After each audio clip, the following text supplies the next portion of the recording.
hadis yang diriwayatkan oleh Imam Tirmidzi yang lahir tahun 209 Hijriah, wafat 279 Hijriah. Dalam sunannya Nabi bersabda, "Man fattara shaima kana lahu mithlu ajrihi gaira annahu la yanqusu min ajri shaimi syai'un." Siapa yang menghidangkan hidangan berbuka kepada orang yang berpuasa, dia dapat pahala orang yang berpuasa.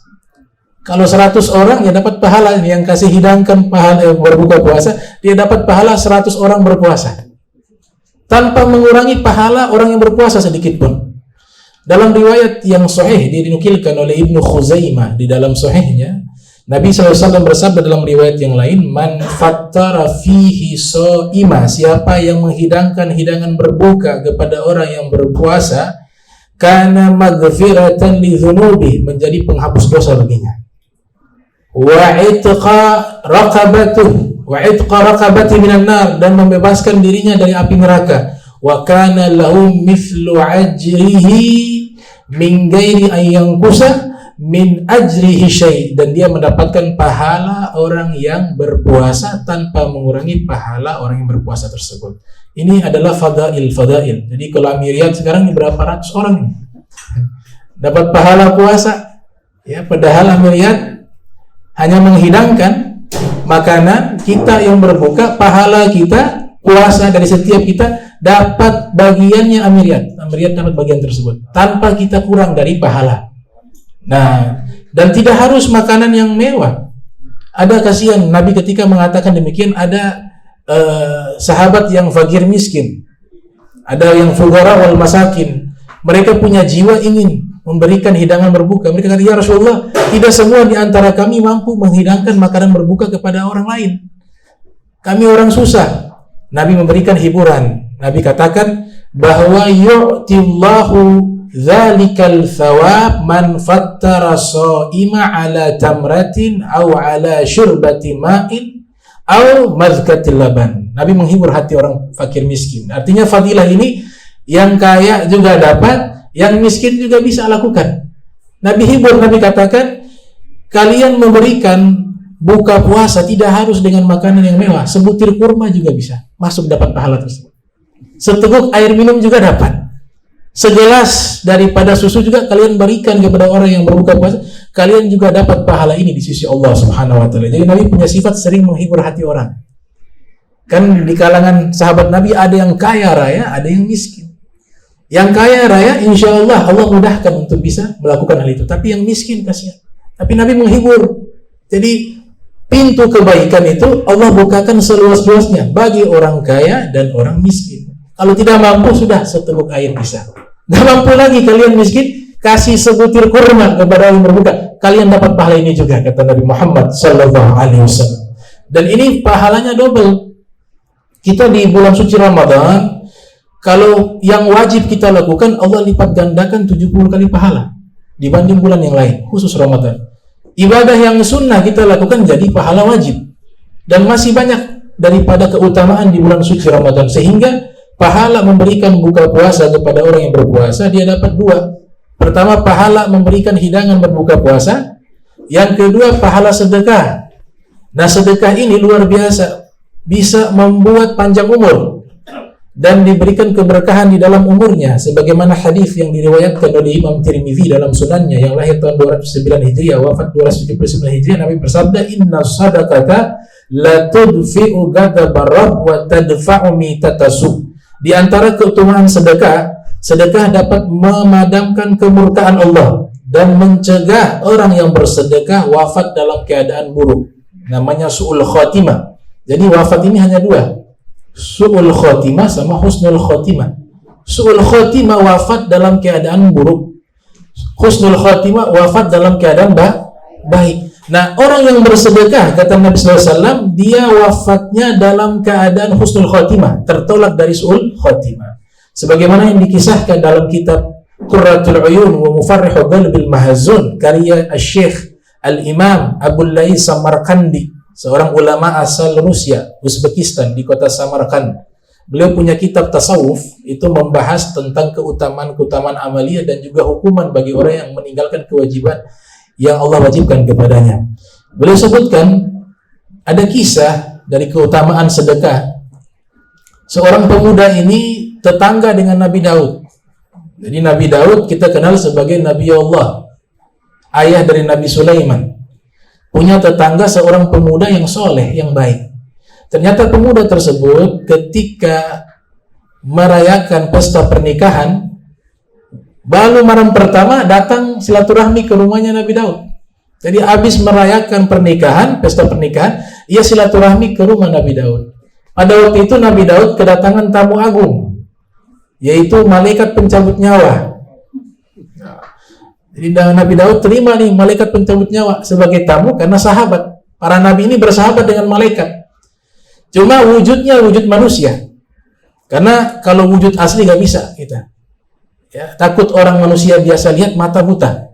Kayak Ibnu Abbas itu sahabat Nabi, itu pernah melihat wujud asli malaikat di akhir-akhir hidupnya. Apa yang terjadi? Matanya buta sampai meninggal dunia. Makanya selalu malaikat berubah wujud manusia. Kalau ketemu Nabi seperti itu, sehingga dia pindah kepada hukum kausalitas manusia, bukan hukum kausalitas malaikat. Maka ini malaikat pencabut nyawa jadi berupa wujud manusia, silaturahmi ke rumah Nabi Daud. Pemuda yang soleh ini silaturahmi juga. Ketika masuk ke rumah Nabi Daud, malaikat maut bilang, "Wahai Daud, kau kenal siapa pemuda ini?" Maka Nabi Daud katakan, "Ini pemuda yang soleh, tetangga saya." "Kasihan itu pemuda," kata malaikat maut. "Kasihan kenapa?" "Ini dia 6 hari lagi wafat. Ajalnya 6 hari lagi." Nabi Daud kasihan karena baru nikah. Kata Nabi Daud, "Kasihan itu pemuda. Dia baik, dia soleh. Baru menikah, ini 6 hari lagi engkau cabut nyawanya. Ya Allah yang perintahkan." Jadi kematian itu gak mengenal dia baik, dia tidak baik. Kalau sudah ajal. Sudah, Nabi Daud kasihan, tapi tidak mau kabarkan. Nah ini ada hikmah. Kalau ada berita-berita yang tidak baik yang menimpa seseorang, jangan kita kabarkan. Apalagi mengenai kematian.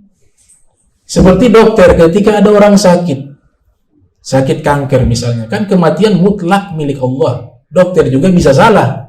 Jangan mengatakan pasti ini nanti dia 6 bulan lagi meninggal dunia. Nggak bisa. Insya Allah, kalau Allah berkehendak, harus libatkan Allah di situ. Karena yang berhak mencabut nyawa makhluk itu Allah, bukan penyakit, bukan dokter. Maka harus libatkan Allah. Insya Allah, Allah juga mampu bisa memberikan kehidupan. Banyak orang seperti itu yang divonis ternyata panjang umur. Dokternya yang meninggal duluan. Karena tidak melibatkan Allah. Nah, Nabi Daud tidak mau menceritakan hal itu. Dia tidak mau menceritakan. Ketemu biasa, sosialisasi biasa. Ini pemuda baik, tapi selalu didoakan oleh Nabi Daud. Subhanallah, 6 hari lewat masih sehat itu anak muda. Akhirnya ini malaikat maut berbohong atau bagaimana? Ini sudah 6 hari lewat masih hidup. Sampai bertahun-tahun malaikat maut silaturahmi lagi ke rumah Nabi Daud. Nabi Daud bertanya, "Wahai malaikat maut, ya malakal maut, anta taqula hadha syab." Kau katakan pemuda ini 6 hari dia akan meninggal pada beberapa tahun yang lalu. Buktinya sampai hari ini bertahun-tahun dia masih hidup. Apa yang terjadi ini? Kata malaikat maut, "Benar. Waktu itu saya mengatakan 6 hari lagi dia meninggal. Itu memang sudah terdata di buku ajalnya. Cuman ketika dia keluar dari rumahmu pada malam itu, di tengah jalan dia lihat ada orang kelaparan, fakir miskin, meminta-minta kepadanya. Maka dia katakan kepada fakir miskin, tunggu sebentar, saya pulang ke rumah." Dia ambil makanan, dia kasih makan kepada fakir miskin. Kemudian dia kasih itu uang sedekah untuk modal usaha. Setelah itu apa yang Allah nyatakan? Di hari ke-6, saya belum tahu nih amal ini. Hari ke-6 saya datang dengan tugas saya mencabut nyawa dari pemuda tersebut. Tiba-tiba Allah nyatakan, "Ya malaikah, ya malakal maut kif." Wahai malaikat maut, jangan dulu cabut nyawanya. Kenapa ya Rabb? Kata malaikat maut. Artinya malaikat maut juga tidak tahu nih ajal sesungguhnya orang. Hanya menjalankan tugas. Yang tahu Allah Subhanahu wa ta'ala. Kata Allah Ta'ala, "Saya perpanjang masa hidupnya 60 tahun. 6 hari, ya, 1 hari saya jadikan dia 10 tahun. Kemudian saya bonuskan dia 10 tahun, jadi 70 tahun. Kenapa? Ya Rabb, sehingga umurnya bisa panjang. karena dia sempat memberikan bantuan makanan kepada fakir miskin dan bersedekah. Setiap satu harinya saya jadikan pahala, umurnya panjang 10 tahun. Itu kata Allah Subhanahu wa taala. Akhirnya hidup sampai 70 tahun, meninggal dunia. Ini namanya keberkahan daripada sedekah. Sedekah Nabi katakan as-sadaqatu tadfa'u mitatasu. Sedekah itu mencegah mati dalam keadaan buruk. Berarti lawan dari mati dalam keadaan buruk, mati dalam keadaan baik. Kalau baik namanya husnul khotimah, tempatnya di surganya Allah Subhanahu wa taala. Jadi memang Allah pilih orang yang baik, ya, mudah melakukan kebaikan, memang Allah pilih untuk mudah masuk ke surga.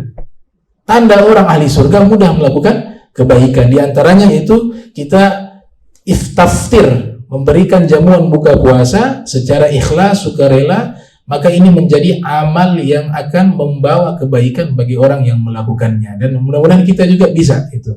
Kalau nggak bisa kayak Amiriat, ya, makanan sebanyak ini, ya sudah kita kurma atau air minum.